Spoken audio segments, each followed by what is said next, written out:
আমরা সবাই রেডি হয়ে বেরিয়ে পড়েছি, যাচ্ছি এখন দীপার রিসেপশনে। আমরা তো একটু তাড়াতাড়ি বেরিয়েছিলাম কারণ বাসে জানলার ধারে বসবো বলে। আর জানো তো আমরা না, যেহেতু অনেকটা দূরের রাস্তা, তাই ভেবেছিলাম যে হয়তো একটু তাড়াতাড়ি বেরোনো হবে। তবে বাঙালির টাইম যেটা হয়, ঘুরে ফিরে বেরোতে বেরোতে প্রায় 8:30 বেজেই গেছে। আর ওখানে পৌঁছতেও তো অনেকটাই লেট হয়ে গিয়েছিল। আর আমি জানো তো হাফ রাস্তায় তত্ত্ব আরেকজনের হাতে দিয়ে চলে গিয়েছিলাম দৌড়ে দীপার সাথে দেখা করতে। আর গিয়ে তো দেখি ম্যাডামকে কি দারুণ লাগছে দেখতে।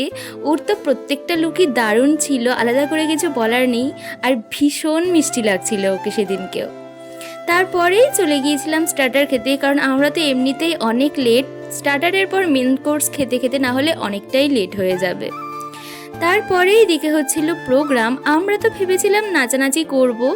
আর জানো তো আমাদেরকে তো আবার বাড়িতেও ফিরতে হতো, আর অনেকটাই দূরের রাস্তা, তাই সবাই বলছিল যে খাওয়া দাওয়াটা করেই নিতে।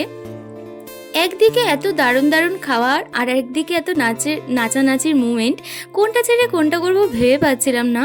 তো যাই হোক, সবাই যেহেতু খাচ্ছিল তো আমাকেও খেতে বসতেই হতো। আর প্রত্যেকটা খাওয়ার না জাস্ট দারুণ ছিল। চিকেন তো আমরা সবাই প্রচুর খাই, তবে এই চিকেনটা না আমার কাছে দারুণ লেগেছে। ভীষণ ভালো খেতে ছিল, আমার তো মুখে লেগে আছে। তারপরেই আবারও চলে এসেছিলাম দীপার সাথে একটু দেখা করতে।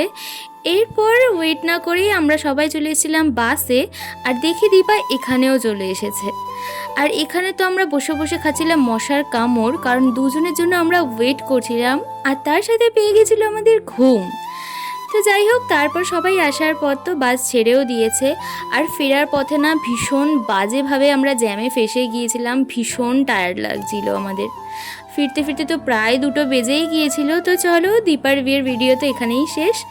আবার দেখা হবে অন্য কোনো ভিডিওতে। টাটা।